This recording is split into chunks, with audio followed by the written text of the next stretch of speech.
Image किसे कहते हैं कक्षा 10 के फिजिक्स में समझेंगे। तो आइए परिभाषा इसका हम बताते हैं, प्रतिबिंब किसे कहते हैं। यानी जब किसी वस्तु को हम दर्पण के सामने रखते हैं, दर्पण समझते हैं, शीशा जिसमें हम चेहरा देखते हैं, जिसमें अपना हम परछाई देखते हैं, चेहरा देखते हैं, ठीक ना। यानी जब किसी वस्तु को हम दर्पण के सामने रखते हैं तो दर्पण में उस वस्तु की जो आकृति दिखाई देती है उसे हम क्या कहते हैं, प्रतिबिंब कहते हैं, उसे इमेज कहते हैं। इमेज कितने प्रकार के होते हैं, 2 होते हैं, एक वास्तविक होते हैं, एक आभासी होते हैं। क्या होते हैं, एक वास्तविक होते हैं, एक आभासी होते हैं। तो सबसे पहले हम प्रतिबिंब का परिभाषा लिखते हैं आपके सामने। जब किसी वस्तु को दर्पण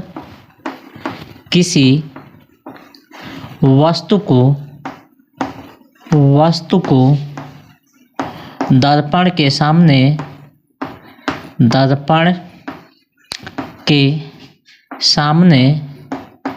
सामने रखते हैं तो ध्यान से समझेंगे, जब किसी वस्तु को दर्पण के सामने रखते हैं तो उस वस्तु की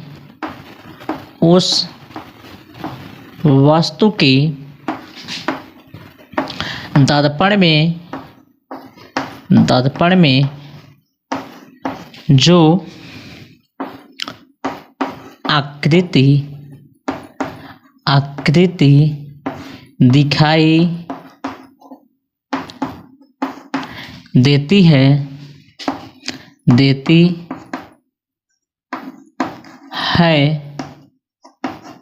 उसे, ठीक है, उसे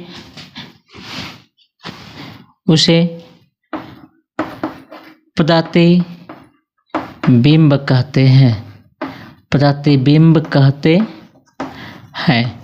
ठीक है। जब किसी वस्तु को हम दर्पण के सामने रखते हैं तो दर्पण में उस वस्तु की जो आकृति दिखाई देती है उसे क्या कहते हैं, प्रतिबिंब कहते हैं, ठीक है। जैसे हम एग्जाम्पल के लिए एक समझ लेते हैं, यह एक समतल दर्पण बनाते हैं, इसके एक तरफ पॉलिश कर दिए, इसके सामने एक कोई वस्तु हम ले लेते हैं, एक दीपक को बना लेते हैं, ठीक है, यह दीपक जल रहा है, यानी दर्पण के सामने इस वस्तु को रख दिए तो इसका जो प्रतिबिंब इसमें इस दीपक की जो आकृति इस दर्पण में दिखाई देता है उसी को हम क्या कहते हैं, प्रतिबिंब कहते हैं, ठीक है। प्रतिबिंब कितने प्रकार के होते हैं, लिखेंगे प्रतिबिंब 2 प्रकार के होते हैं। पहला लिखेंगे वास्तविक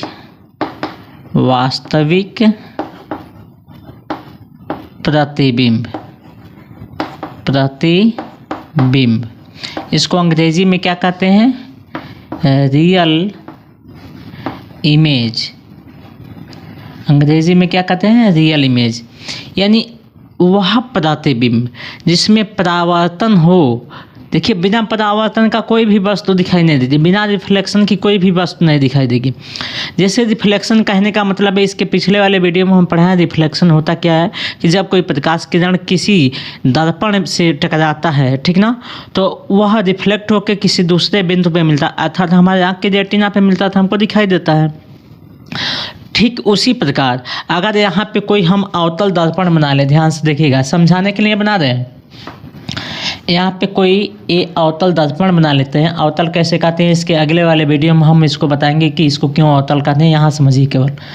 या कोई दर्पण बना लिए, इसके सामने एक कोई वस्तु रख दिए, एक किरण मान लेते हैं इसे मुख्य अक्ष के समांतर जाती है, ये दर्पण है तो इसका ये सेंटर आप कर्वेचर बना लिए। एक किरण ऐसे मुख्य अक्ष के समांतर ऐसे किरण जाती है सीधी और दर्पण पर टकराने के बाद ऐसे आती है, और एक वस्तु से एक किरण ऐसे जाती है और जैसे टकराती है फिर से उसी रास्ते पे आती है। तो जहाँ पे दोनों किरण एक दूसरे से मिलेंगे, हम अवतल के बारे में बताएं, जहाँ पे एक दूसरे से मिलेंगे यहाँ पे जो प्रतिबिंब बनेगी दोनों किरण के मिलने से वह वास्तविक होगी। यानी वास्तव में जब दो किरण एक दूसरे से ऐसे कट करेंगे, मतलब एक दूसरे को सुपर इम्पोज करेंगे, मिलेंगे एक दूसरे से, तो उस प्रकार से बने प्रतिबिंब को वास्तविक कहते हैं। और जहाँ पे आभास होगा कि यह किरण इधर से आई और यह किरण इधर से गई, लेकिन वास्तव में गई नहीं होती है। आभास होता है कि यह मिल रही है, आभास जहाँ होता है वहाँ पे आभासी प्रतिबिंब बनता है। तो वास्तविक का परिभाषा हम लिखते हैं, ध्यान से देखिएगा। यदि किसी वस्तु से चलने वाली प्रकाश किरण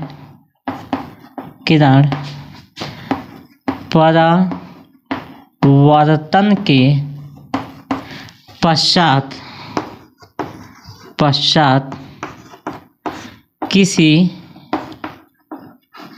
दूसरे बिंदु पर, देखिए जब किरण किसी दर्पण से टकराएगी तो कौन सा घटना होगा जी, इसके पिछले वाले में हम बताए थे, जब कोई भी किरण किसी दर्पण से टकरा के फिर से वो रिटर्न होगी तो उस प्रोसेस को हम कहते हैं रिफ्लेक्शन। उसको क्या कहते हैं जी, रिफ्लेक्शन, या उसको हिंदी में परावर्तन कहते हैं। तो ये लिखें, परावर्तन के पश्चात किसी दूसरे बिंदु पर,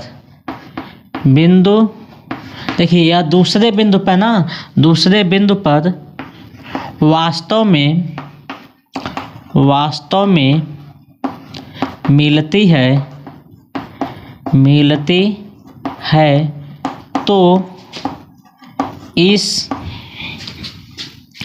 प्रकार से बने प्रतिबिंब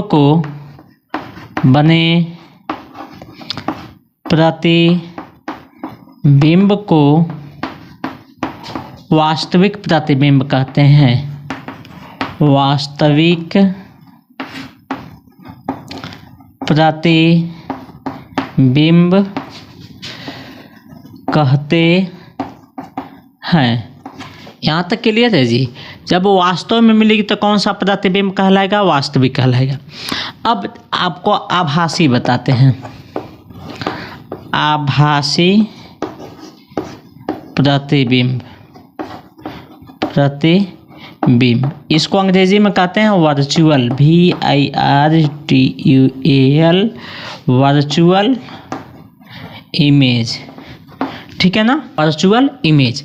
अब वर्चुअल इमेज किसे कहते हैं, यानी आभासी प्रतिबिंब किसे कहते हैं। आभासी, देखिए हम एक यहाँ पे एक अवतल बनाया, अवतल दर्पण है, कौन सा है, अवतल है, एक उत्तल दर्पण बनाते हैं। अब इसको उत्तल द्वारा समझा जाएगा। इधर पॉलिश कर दिया अंदर की ओर, यह जो दर्पण बन गया यह उत्तल है, ठीक है। अब एक कर्व के जैसे जो बना है, इसका सेंटर इधर होगा। जब इस पे एक किरण ऐसे लाते हैं तो किरण यहाँ से टकराने के बाद, ठीक है, ऐसे हो जाएगी, इधर चल जाएगी, ठीक है। अब इसको डॉटेड लाइन से, देखिए इधर ले आते हैं, इधर चल जाएगी। इसको डॉटेड लाइन से ऐसे पीछे की ओर ले चलते हैं। यहाँ पे कोई वस्तु है, वस्तु से एक किरण चल रही है, ध्यान से देखेंगे, और एक किरण ऐसे ही जाएगी, ऐसे, ठीक ना। इसको प्रैक्टिकल में देखेंगे तो आपको स्पष्ट दिखाई देगा। और जैसे एक किरण जाएगी वैसे टकरा के वापस आएगी, और यह आभास होगा कि दोनों किरण कहीं पीछे जाकर दूसरे बिंदु पे मिल रही है। देखिए आभास हो रहा कि यह किरण जो आ रही है, यानी जो यह किरण का नाम A रख देते हैं, इसका B रख देते हैं। देखिए लग रहा है कि जो एक किरण है वो टकराने, इधर से टकरा के निकल रही है, ठीक ना। और जो B किरण है वो भी इधर पीछे से ही आ रही है, ऐसे आभास हो रहा कि नहीं, A भी पीछे से आ रही है, A भी पीछे से आ रही है, और पीछे आभास हो रहा है, इधर पेंट है, इधर किरण नहीं जाएगी, इधर आभास हो रहा है कि हाँ पीछे की ओर जा रही है।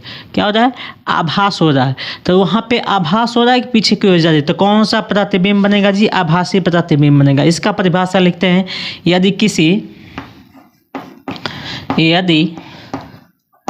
किसी वस्तु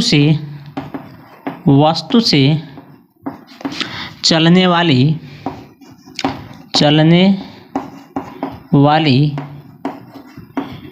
प्रकाश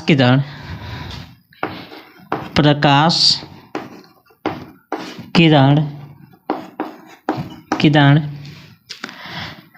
चलने वाली प्रकाश किरण परावर्तन के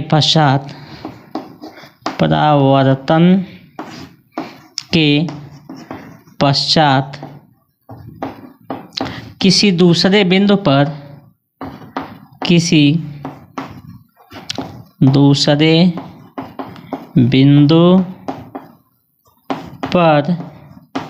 मिलती हुई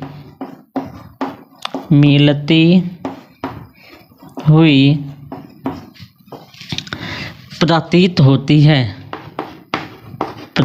देखिए अंतर क्या है, किसी दूसरे बिंदु पे वास्तव में मिलती है और इसमें क्या होता है, मिलती हुई प्रतीत होती है।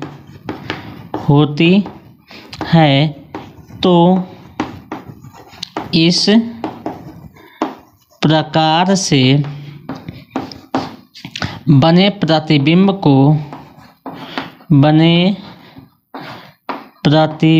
को कौन सा कहेंगे जी, आभासी